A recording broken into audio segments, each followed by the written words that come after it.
Now, the next thing that he says is to be merciful.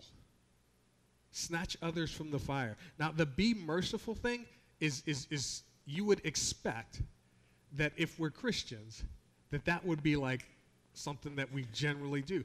We're kind to others. We show mercy to others. But again, a lot of people, and who come out of churches, what are called or referred to as the church, they used to go to church and then they stopped. It's because of, not because, hey, I had a problem with the Word of God, not because I had a problem with the music style or whatever. It's because I had a problem with the people in the church who were not nice people, which is not what God tells us to do. In John chapter 13, this is what Jesus says.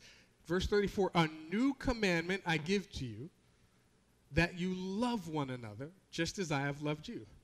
You also are to love one another. By this, all people will know that you are my disciples if you have love for one another. Now, he says it's a commandment. It's not optional. We don't have the option of not loving one another. And what he says is, and look, I'm going to put them on the spot there here. If you ever see pictures of like Zach and Adrian online, it's been, I don't remember how long you guys been together, but it's been that long since I've seen a picture of her by herself. Every picture I see is her with Zach and some nice love-dovey blah, blah, blah saying underneath the picture or something and there. So when I see that, now, I don't hang out with them all the time. I mean, you guys that do, their parents and family can probably tell different. When I see that, I would think, these guys must never argue, never have a disagreement, never fight, never do anything, because all I see all over the internet is the lovey-dovey, blah, blah, all that stuff.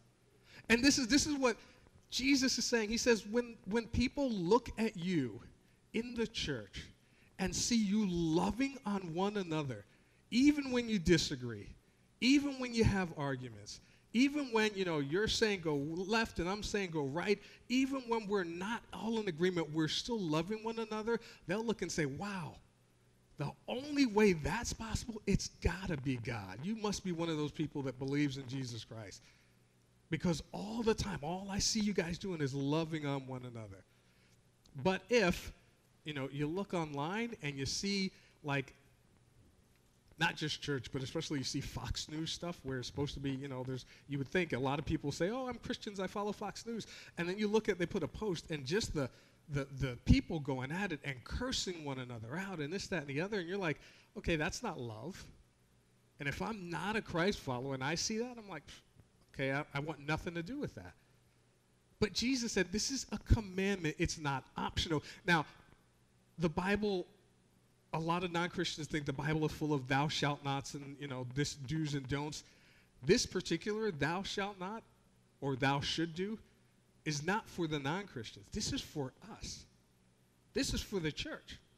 He's not telling, hey, all you people who don't believe in God, you got to love one another. He's telling the people that are claiming to be followers of Jesus Christ, here is a command, love one another. And in Mark records Mark chapter 12, verse 28, one of the scribes came up and heard Jesus and his friends, them disputing with one another. And seeing that he answered them well, asked him, this is what he asked to Jesus, which commandment is the most important of all? And Jesus answered, the most important is, hear, O Israel, the Lord our God, the Lord is one. And you shall love the Lord your God with all your heart, with all your soul, and with all your mind, and with all your strength. The second is this, you shall love your neighbor as yourself. There is no other commandment greater than these. 613, I think it is, commandments throughout the Bible on how to do this, how to live, how to live together with each other, how to be in right standing with God.